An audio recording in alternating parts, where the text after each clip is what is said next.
বছরের ১ তারিখ সপ্তম মাস অর্থাৎ পহেলা জুলাই। তারিখটা সাধারণ মনে হলেও ব্রাজিল সমর্থকদের জন্য দুঃস্বপ্নময় একটা দিন। ১/৭ কিংবা ৭/১ তারিখটা মিললেই দিনব্যাপী রাইভালদের কাছে ট্রলের শিকার হন ব্রাজিল সমর্থকরা। ২০১৪ বিশ্বকাপের সেমিফাইনালে ঘরের মাঠে জার্মানির কাছে ৭-১ গোলের সেই পরাজয় কার না মনে নেই। ১০ বছর ধরেই সেই ট্রল চলছে, সমালোচনা চলছে। ঘরের মাঠে এমন অপমানজনক হার কবেই বা দেখেছিল ব্রাজিল? সেই তথ্যই, সেই গল্পটাই তো সবার মনে মনে, বিশেষ করে রাইভালদের কাছে। তারিখ মিললেই যেন তারা মেতে ওঠে ট্রলে। আজকেও তো ১ তারিখ সপ্তম মাস, সেই তো পুরনো ট্রোল, পুরনো চিত্র। সোশ্যাল মিডিয়া জুড়ে একই অবস্থা চলছে।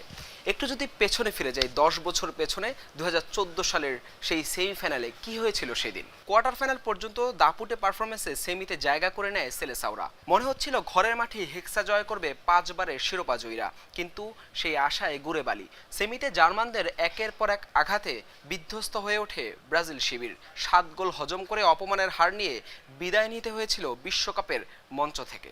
সেমিফাইনালের কথা যেহেতু মনে আছে, সেই বিশ্বকাপের কোয়ার্টার ফাইনালে ব্রাজিলের ম্যাচটার কথাও সবার মনে থাকার কথা। সবার মনে না থাকলেও ব্রাজিল সমর্থকদের নিশ্চয়ই মনে আছে সেই ম্যাচেই যে নেইমার, তাদের সবচেয়ে বড় যে তারকা ছিল, তার ইনজুরিতে ব্রাজিলের সব স্বপ্ন যেন ধূলিসাৎ হয়ে যায়। বিশ্বকাপে কলম্বিয়ার সাথে কোয়ার্টার ফাইনালে সেই ম্যাচের সময় প্রতিপক্ষের এক খেলোয়াড়ের হাঁটুর আঘাতে নেইমারের মেরুদণ্ডের একটি হাড়ে চির ধরে। এরপর থেকেই নেইমারের ইনজুরির কথা সবাই জানা। সেমিফাইনালের পারফরমেন্স তো খারাপ, একই সাথে তাদের সবচেয়ে বড় তারকা নেইমার নেই।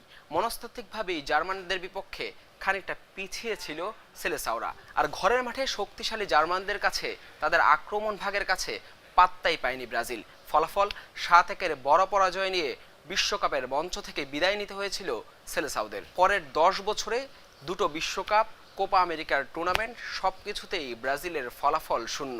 এক একটা বিশ্বকাপ যায় আর ট্রলে মুখর সোশ্যাল মিডিয়া। ব্রাজিল সমর্থকদের জন্য সেই দুঃস্বপ্নময় স্মৃতি যেন ভোলার কোনো উপায় নেই। রাইভালরা প্রতিনিয়তই যে কোনো টুর্নামেন্ট শেষেই ব্রাজিলের এক একটা হারের পর কিংবা খারাপ পারফরমেন্সের পর সেই ৭-১-এর বিষয়টি সামনে তুলে আনে।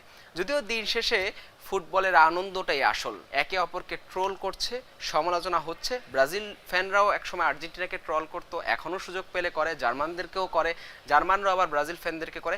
জার্মানি, আর্জেন্টিনা, ব্রাজিল, দিন শেষে সব সমর্থকরাই ফুটবল প্রেমী, ফুটবলের প্রতি তারা পাগল, ফুটবলকে ভালোবেসে। ফুটবল সমর্থকদের এই তর্কযুদ্ধই দিন শেষে সবচেয়ে বড় আনন্দের ফুটবলের। এই তর্কযুদ্ধ চলতে থাকুক ফুটবলে মাঠের লড়াইটা।